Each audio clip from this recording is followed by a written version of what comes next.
that long. Okay, go. Go. Excuse me. All right. Actually, while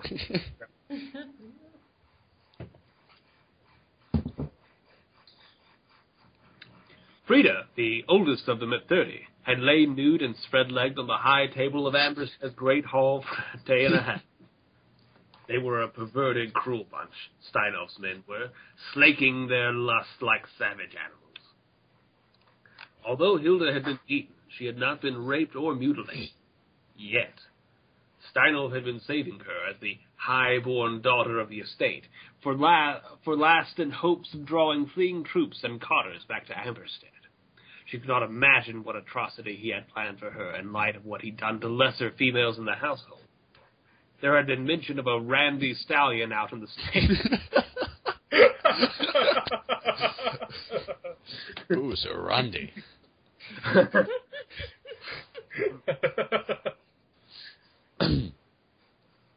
Okay. There had been mention of a randy stallion out in the state. That had been when her escape. Hilda looked at each of them in turn. Heed me oh, yeah. Go ahead. Okay. Heed me well. Keep a heart a short while longer. This I vow. Steinolf will pay for his sins. Someday.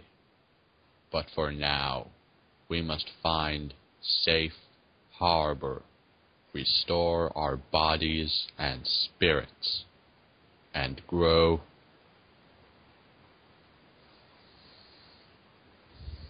strong.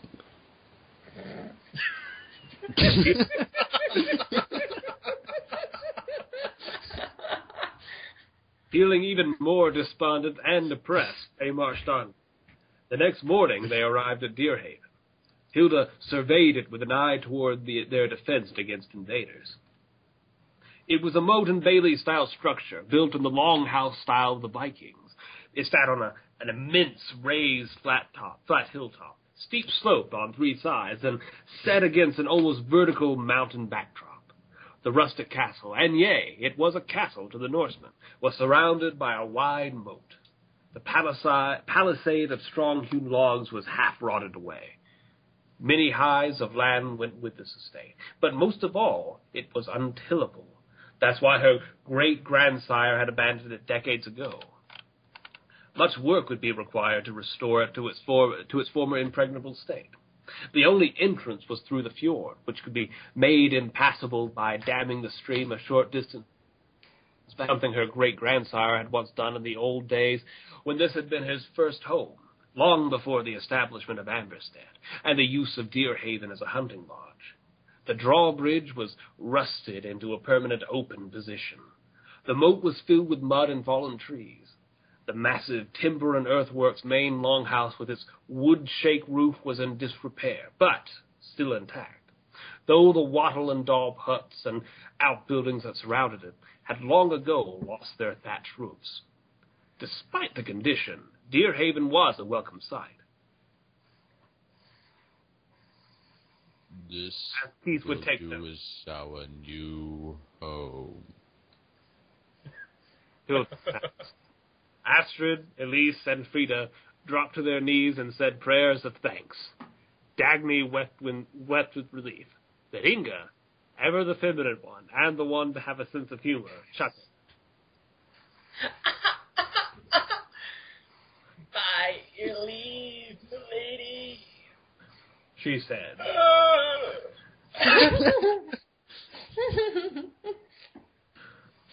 You could have a stroke during the narration.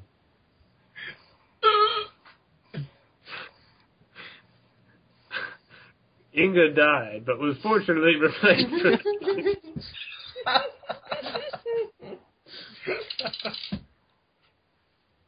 But without waiting for a response, picked up a sharp rock, which he used to carve runic symbols onto a short plank, which she propped against the edge of the drawbridge. It read, Any man who dares enter here uninvited will leave with a shriveled man part. Girlfriend. Hilda clapped her hands with appreciation. Okay, let's keep.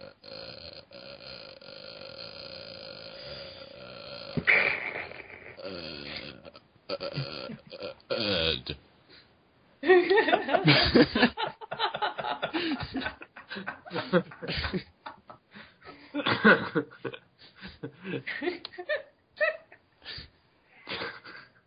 You just leave the laughter in. They all laugh then at Hilda's spontaneous onset of bounce.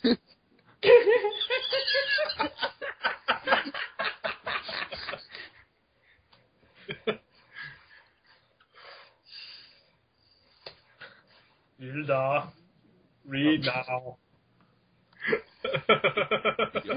Right now. Hilda decided. If we can see mirth in the midst of our tragedy, we have the mettle to survive. This will be our sanctuary. In fact, Optimus Prime. Die, former narrator. In fact, she stepped forth and took the stone from Inga, adding 2 words. Later, the same plaque would be nailed into the restored fortress, and it would read, "The Sanctuary. Any man who dares enter here uninvited will leave with a shriveled man part." And that Any Decepticon who enters here, leave here with a shattered windshield. And that, my friends, is Chapter 1. This is Optimus Prime saying, transform and roll out. Oh my god, I can't wait for the next chapter.